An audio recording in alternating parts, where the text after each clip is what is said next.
بسم اللہ الرحمن الرحیم۔ السلام علیکم ورحمۃ اللہ۔ ہم سب جانتے ہیں کہ نشان حیدر پاکستان کا سب سے بڑا فوجی اعزاز ہے جو پاک وطن کے لیے جان قربان کرنے والوں کو ملتا ہے، مگر ایک غازی ایسا بھی ہے جو نشان حیدر کا حقدار تھا۔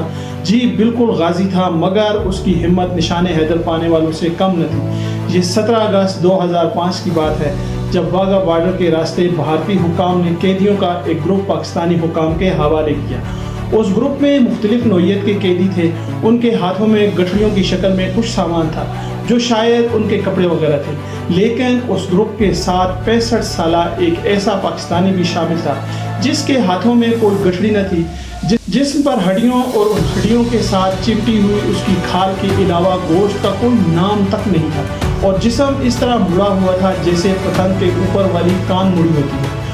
خودرو جھاڑیوں کی طرح سر کے بے ترتیب بال، جنہیں دیکھ کر محسوس ہوتا تھا کہ طویل عرصے تک ان بالوں نے تیل یا کنگھی کی شکل تک نہیں دیکھی ہوگی۔ اور دکھ کی بات کہ پاکستان داخل ہونے والے اس قیدی کی زبان بھی کٹی ہوئی تھی، لیکن ان سارے مصائب کے باوجود اس قیدی میں ایک چیز بڑی مختلف تھی، اور وہ تھی اس کی آنکھیں، جن میں ایک عجیب سی چمک تھی۔ پاکستانی حکام کی طرف سے ابتدائی کارروائی کے بعد ان سارے قیدیوں کو فارغ کر دیا گیا۔ سارے قیدی اپنے اپنے گھروں کو روانہ ہو گئے، لیکن یہ بوڑھا قیدی گھر جانے کے بجائے ایک عجیب منزل کی تلاش میں نکل کھڑا ہوا۔ کانپتے اور ناتواں ہاتھوں سے وہ ٹوٹے ہوئے الفاظ لکھ کر اپنی منزل کا پتہ پوچھتا رہا، اور ہر کوئی اسے ایک غریب سائل سمجھ کر اس کی رہنمائی کرتا رہا۔ اور یوں 2005 میں یہ بوڑھا شخص پاکستان آرمی کی آزاد کشمیر ریجمنٹ تک پہنچ گیا۔ وہاں پہنچ کر اس نے ایک عجیب دعویٰ کر دیا۔ اس دعوے کے پیش نظر اس شخص کو ریجمنٹ کمانڈر کے سامنے پیش کر دیا گیا۔ کمانڈر کے سامنے پیش ہوتے ہی نہ جانے اس بوڑھے ناتوان شخص میں کہاں سے اتنی طاقت آ گئی کہ اس نے ایک نوجوان فوجی کی طرح کمانڈر کو سلوٹ کیا اور ایک کاغذ پر ٹوٹے ہوئے الفاظ میں لکھا، سپاہی مقبول حسین 335139 ڈیوٹی پر آ گیا ہے اور اپنے کمانڈر کے حکم کا منتظر ہے۔ کمانڈر کو کٹی ہوئی زبان کے اس لاغر، ناتواں اور بدحواس شخص کے اس دعوے نے چکرا کے رکھ دیا۔ کمانڈر کبھی اس تحریر کو دیکھتا اور کبھی اس بوڑھے شخص کو، جس نے ابھی کچھ دیر پہلے ایک نوجوان فوجی کی طرح بھرپور سلیوٹ کیا تھا۔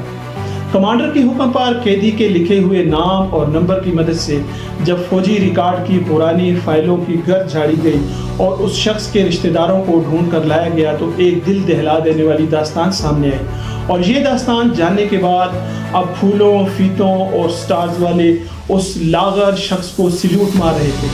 اس شخص کا نام سپاہی مقبول حسین تھا۔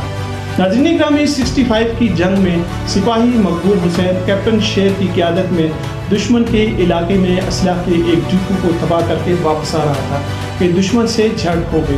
سپاہی مقبول حسین جو اپنی پشت پر وائرلیس سیٹ اٹھائے اپنے افسران کے لیے پیغام رسانی کے فرائض کے ساتھ ہاتھ میں اٹھائی گن سے دشمن کا مقابلہ بھی کر رہا تھا، مقابلے میں زخمی ہو گیا۔ سپاہی اسے اٹھا کر واپس لانے لگے تو سپاہی مقبول حسین نے انکار کرتے ہوئے کہا کہ بجائے میں زخمی حالت میں آپ کا بوجھ بنوں، میں دشمن کا مقابلہ کرتے ہوئے آپ کے لیے محفوظ رستہ مہیا کرتا ہوں۔ ساتھیوں کا اصرار دیکھ کر مقبول حسین نے ایک چال چلی اور خود کو چھوٹی سی کھائی میں گرا کر اپنے ساتھیوں کی نظروں سے اوجھل ہو گیا۔ وہ بے ہوش ہو کر گر گیا اور دشمن نے اسے گرفتار کر لیا۔ جنگ کے بادل چھٹے تو دونوں ملکوں کے درمیان قیدیوں کی فہرستوں کا تبادلہ ہوا تو بھارت نے کہیں بھی سپاہی مقبول حسین کا ذکر نہ کیا، اس لیے فوج نے بھی سپاہی مقبول حسین کو شہید تصور کیا۔ بہادر شہیدوں کی بنائی گئی ایک یادگار پر اس کا نام کندہ کر دیا گیا۔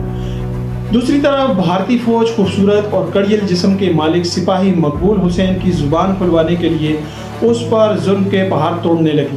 مقبول حسین کو 4x4 کے ایک پنجرہ نما کوٹری میں قید کر دیا گیا، جہاں وہ نہ بیٹھ سکتا تھا نہ لیٹ سکتا تھا۔ دشمن انسان سوز مسالم کے باوجود اس سے کچھ نہ اگلوا سکا تھا۔ سپاہی مقبول حسین کی بہادری اور ثابت قدمی نے بھارتی فوجی افسران کو پاگل کر دیا تھا۔ بھارتی سپاہی چلانے لگتے اور سپاہی مقبول کو پاگل کہنا شروع کر دیتے اور کہتے کہ یہ پاکستانی فوجی بالکل اپنی جان کا دشمن ہے، اور سپاہی مقبول حسین کہتا، ہاں میں پاگل ہوں، ہاں میں پاگل ہوں، اپنے ملک کے ایک ایک ذرے کے لیے، ہاں میں پاگل ہوں، میں اپنے ملک کے کونے کونے کے دفاع کے لیے، ہاں میں پاگل ہوں، اپنے ملک کی عزت و وقار کے لیے۔ انہوں نے سپاہی مقبول حسین کی زبان کاٹ دی اور اسے پھر 4x4 کی اندھیری کوٹڑی میں ڈال کر قید کر دیا۔ سپاہی مقبول حسین نے 1965 سے لے کر 2005 تک اپنی زندگی کے بہترین 40 سال اس کوٹڑی میں گزار دیے۔ اب وہ کٹی زبان سے پاکستان زندہ باد کا نعرہ تو نہیں لگا سکتا تھا، لیکن اپنے جسم پر لباس کے نام پر پہنے چیچڑوں کی مدد سے 4x4 کی کوٹڑی میں دیوار کے ایک حصے کو صاف کرتا اور اپنے جسم سے رستے ہوئے خون کی مدد سے وہاں پاکستان زندہ باد لکھ دیتا۔ آئیں ہم سب مل کے ایسے سارے پاگلوں کو سلوٹ کرتے ہیں۔ شکریہ پیارے دوستو، وطن کے جانثاروں، پاکستان زندہ باد۔